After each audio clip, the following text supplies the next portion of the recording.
BBOR, Black Box Online Radio, coming to you from West Virginia. Black Box Ned 88 on Instagram for the bonus podcast. And today we're going back to 1986 to discuss the death of Clifford Lee Burton, also known as Cliff Burton. And he is, of course, most famous for being the bass guitarist for the band Metallica up until his death, which occurred on September 27th of 1986. And it's really on September 26th of 1986 that the band took off for their next destination. They were in their tour bus touring in Europe, in Sweden actually, when something went completely wrong. Now, there's a lot we can say about the band Metallica and the personal connections that we have to music, and we'll say some of those things later on in the episode. But first, I would like to begin with a step-by-step setup of the events that led up to the death of Cliff Burton. And we're going to jump over to an article from ultimateclassicrock.com. Big thank you to them. In the early morning hours of September 27th, 1986, shortly before 7 a.m., the band members were awakened abruptly when their bus began to careen from side to side. The driver later told authorities that he lost control of the bus after hitting a patch of black ice. The bus left the road and flipped over on its side, and Cliff Burton, who had been asleep in the preferred top bunk, was thrown through the window as the bus came down and it landed on top of the 24-year-old musician. Growing up as a music fan, we of course hear this story, but it's very simply just told in one sentence that Cliff Burton, the bassist from Metallica, was killed in the mid-'80s because of a bus accident, because the tour bus crashed, or they might say that it flipped. You'll see that in a few different highlights. VH1 shared some things about that, and definitely back in even when MTV talked more about music and such, we would hear variants of this story. As I was reading up on a few different things, I even read this one for the first time it was called Loud Guitar, had an article where James Hetfield, the guitarist and frontman singer for Metallica, was talking about how he was originally supposed to be in that bunk in the tour bus, but he thought that the window would affect his throat, being the lead vocalist, so he stepped down, and then he decided not to use that one. And then Kirk Hammett, the guitarist, and Cliff Burton were drawing cards to see who's going to get the preferred bunk, and Cliff Burton drew an ace of spades and chose that to be in the position and where he was. And as you heard in this, that he went through the window and then the tour bus came down on top of him. But there's some details here that I had not heard before, and let's look back at Ultimate Classic Rock. Reportedly, attempts were made to rescue him from underneath the bus by lifting it with a crane. That's the stuff that I had never heard before. But the crane slipped, and the bus crashed down on top of Burton for a second time. Band members and onlookers have given different accounts of whether Burton died upon first impact or when the bus came down again that caused his death. But the promising young star died at the scene. Once again, that was September 27th of 1986. And there is another famous saying that we hear about from time to time, and that is that the bus driver that was involved in this could have possibly been intoxicated, or perhaps he fell asleep at the wheel. But I remember that James Hetfield, the frontman for Metallica, was saying something about how he saw that the bus driver was trying to pull a blanket out from under the bus to give to somebody that was even going against Cliff Burton's body. And he's like, no, don't touch that. I mean, you could injure him even worse, or if there's a chance to save him and resuscitate him at the hospital, you could be making the situation much more severe. And the only thing that I would like to say before we get into a bigger part of the discussion is to go over to loudwire.com, and they have some comments here that are made by Scott Ian of Anthrax, who is talking about the death of Cliff Burton. We had a day off, and there were 27 more shows to play in Europe with Metallica. The first date was in Lund, Sweden on September 24th, and that was a good gig because no one spit at us, and everyone loved both the bands. The next day we played in Norway for about 4,000 people, which was also great. Then we went back to Sweden to play another show. It was a big gymnasium-style place. There had been a storm, and our driver wanted to then head on to our next destination. We then went to Copenhagen as soon as possible to avoid the streets possibly freezing up, and we figured that we had another month to hang out with Metallica. When we got to Copenhagen and stepped off the bus at 9:30, we had a hotel that night because we had the next day off. We went to check into our hotel, and we were pretty groggy. And I saw the manager, Mark, and I said, "Hey, Mark, what's up?" Then I saw a look of total shock on his face. He had no color in his cheeks, and he looked scared, and something was not good. The promoter for the show tonight has said, "There's been an accident," he told him. "Metallica's bus crashed on the way here." Then he paused and he said, "Cliff was killed. Everybody else is okay. Lars had some minor injuries and was taken to a hospital." My brain started spinning like a gyroscope. I replayed the sentence over and over. Cliff was killed. Cliff was killed in an accident. And what seemed like 5 minutes was probably only 10 seconds. And I just shook my head and said, "Really? Really? You believe that?" I was in complete denial. There's no way. I'm sure they just got too effed up to make the bus, and this is just a crazy story. But no, indeed, it was not a crazy story. It went along with some of the events that you heard there. Now, when it comes to Metallica and Cliff Burton, he was a musician that I definitely connected with because Ride the Lightning from Metallica was the second album I ever bought. And I would actually like to hear from you guys. What is the first album, or the second album, or the third album you ever bought? I mean, you can say the top three. That's kind of our first challenge questions here. The first album that I ever bought was actually Korn's debut album. Not too many regrets, maybe one or two. And the second was Ride from Metallica. The photo that you see here is actually of my copy of the CD. They still have it, like in the old binder. And then the third one was Limp Bizkit's Chocolate Starfish and the Hot Dog Flavored Water. Haven't listened to that one too frequently, but I still remember some of the songs. And with Ride the Lightning, I remember I was listening to this album, and this was the first time that I'd ever been listening to rock and metal, and I was actually separating all the different instruments, and I remember just like trying to use my ears to zone in on the bass guitar, and I would really just listen for the bass, listening to Cliff Burton play, and it just always stayed with me. It was the first time I could really separate sounds, and this was also back at the age of maybe 11 or 12 thereabouts, so it's the fertile fields of chaos for musical fandom. And I just remember thinking that I had such a big connection to the bass guitar because I was listening to Cliff Burton. I had never picked one up. I had never played one, but I would just listen to that. Sounds like, yeah, I think that I would really like to do that. Eventually, I ended up playing, both guitar and bass later on, but that was definitely a turning point in my experience. And the other thing I would just say about the album Ride the Lightning that you see here is that after I got this one, there was a particular reason for getting it. And it was because we had that thing, Napster, where you could download songs, and I knew that Metallica was very famous, and I wanted to hear one of their songs, so I downloaded their version of Whiskey in the Jar, which sounds nothing like many of the other songs that they have. I guess you would say that I had this expectation of what I thought Metallica would sound like, and Whiskey in the Jar is such an upbeat song, and available here on the internet in many places for free as of even today. But the thing to say about that is that I bought the album Ride the Lightning, and I was really just expecting something either more like Whiskey in the Jar or more like Enter Sandman, the things that they were doing in the 90s. And it was only like 2001 or 2002, so we didn't even really have any of that stuff that a lot of the newer generation would even think about. That stuff hadn't been put out yet.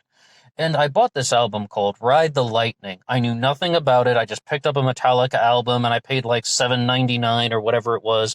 And then when I got home and I opened it up, my sister laughed at me because she's like, "Hey, this is silly hair metal from the 80s. Ha ha ha." And she was laughing at me because of the way people look, particularly Lars Ulrich, the drummer, because let's not kid ourselves. Sometimes Lars Ulrich looks really silly.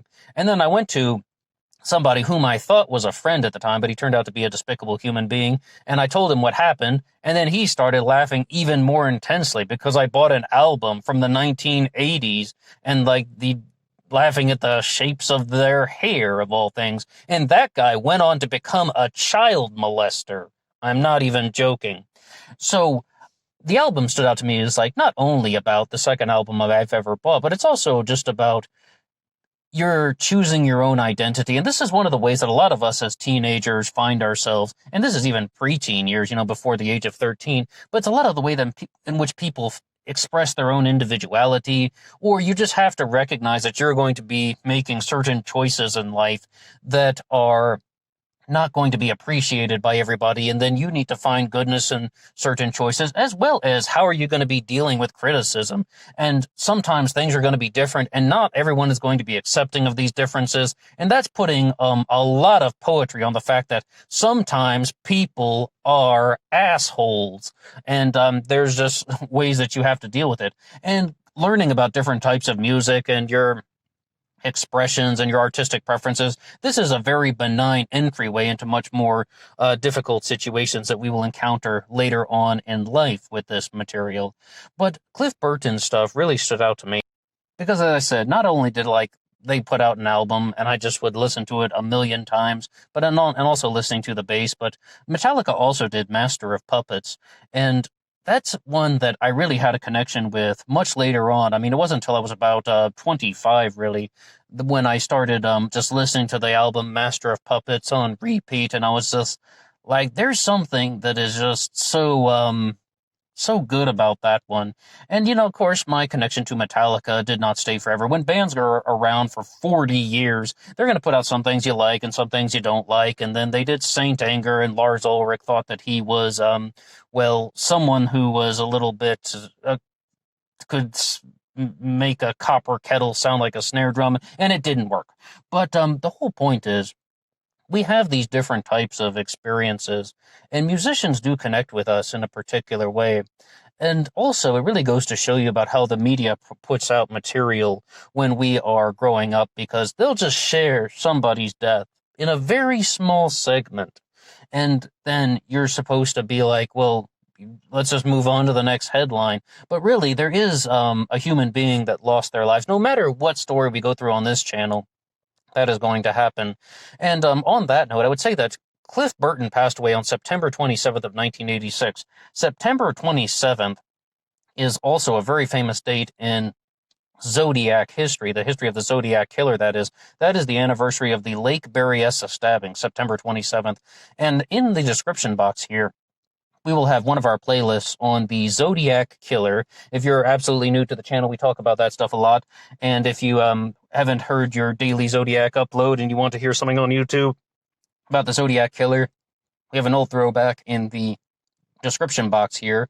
So I would invite anybody to listen. The best way you can support this channel is just by listening to some more of our content, never asking for any more money or anything like that. All you got to do is listen. If you like what you hear, you can share with your friends on social media, but please visit some of our content. And the other thing that I should say, though, is that there were no charges brought against the bus driver who was involved in the accident that killed Cliff Burton.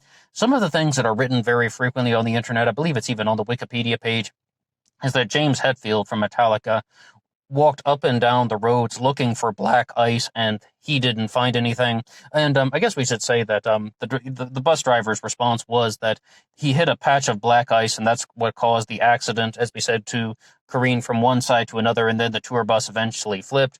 But James Hetfield walked up and down those roads, and he did not find any black ice. And other people also examined the roads and said that it was a dry night, there was no black ice on the road, and that's when they really began to question the actions of this particular bus driver, because they're like, he could have been intoxicated or simply fallen asleep.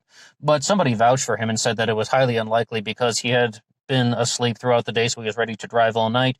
But another thing that we should say about that is, when someone is driving a vehicle, have you ever been in a car accident? I certainly have. I've been driving and been in multiple accidents, too, to be precise. It can happen. Sometimes accidents take place, and it can even be just a lapse in judgment, or somebody isn't paying attention, or that there can even just be unforeseen circumstances that lead to an auto accident. I'm not really defending or supporting or criticizing the bus driver involved with this, because I don't necessarily know what happened, and I think only he would know truly what was going on, because some other people brought up the fact that even if he wasn't drinking alcohol, there could have been other drugs involved that would have impaired his judgment while driving. But most people are saying that it seems like he didn't actually hit a patch of black ice, but it is possible that people simply space out for a second, they lose awareness of what they're doing. That is not an excuse by any means, but that is a reason why some of these things happen. And the next thing that I would like to do here is to go over to a different article, because one of the things that I think is not talked about too frequently is that after Cliff Burton passed away, his family received his royalties from Metallica, especially, I mean, like we said, they did multiple albums with Cliff Burton, Kill 'Em All from 1978, Ride the Lightning, and Master of Puppets. And Cliff Burton's father donated the Metallica royalties to scholarship funds. And we're going to jump over to an article from WMMR's website, and this is written by Eric Bonas, and it reads here. Metallica's late founding bassist Cliff Burton has apparently been doing some good from the great beyond. In a new interview with the podcast Alpha Metallica, Burton's father, Ray Burton, revealed that the bassist's family has been quietly donating his continuing royalties to scholarships for music students at Castro Valley High School in the San Francisco Bay Area, which Burton attended. Ray Burton said that the kids who won it are invariably good at writing, and they respond and thank him. And he thinks that Cliff would have probably done that with his money because he was not against education by any means. He liked it very much. Ray Burton said that despite Metallica's burgeoning success, his son was quite a humble person. He just didn't like the strutting types that so much of rock and roll is all about, and so many musicians get to be when they get to be popular.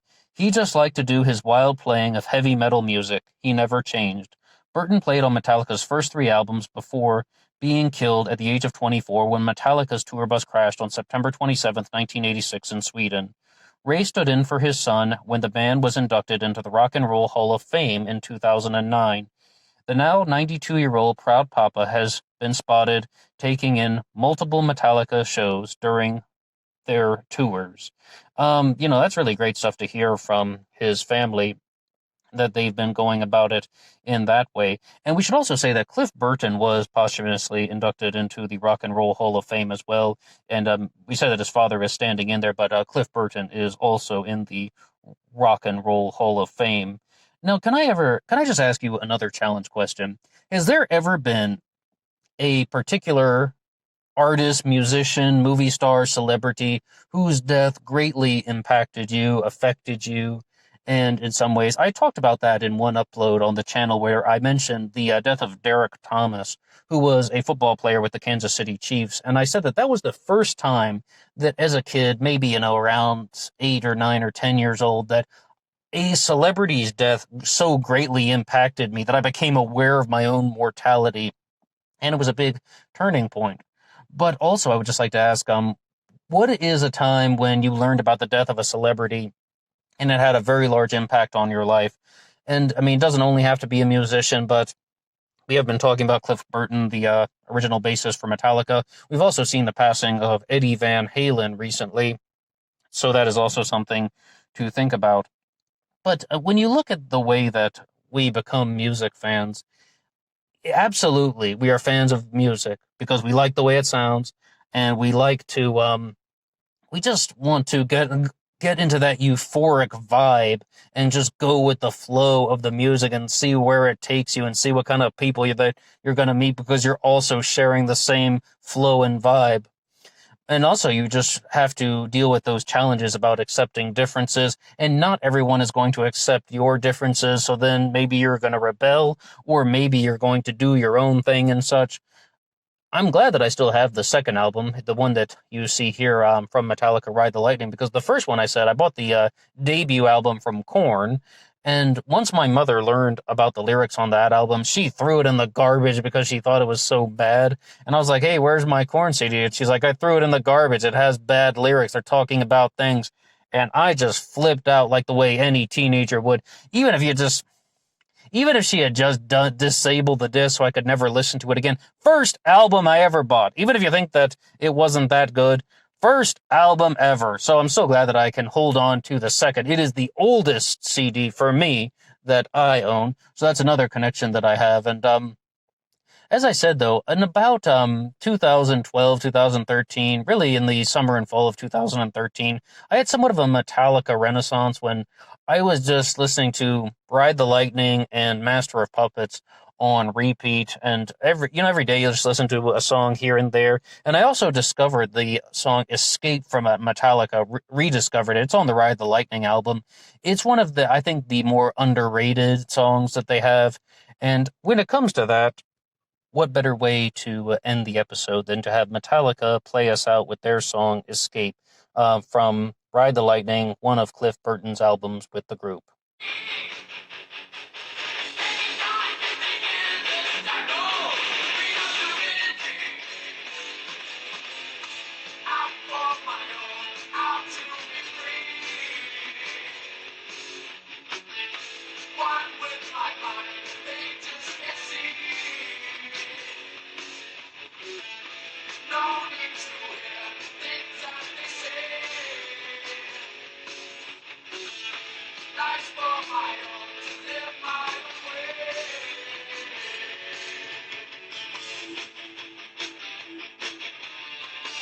Okay, guys, thank you so much for listening, and I will see you on Instagram for the bonus podcast, BlackBoxNid88, one more time on Instagram. And as always, you can like and subscribe if you like what you hear. That's all for me now. Until next time.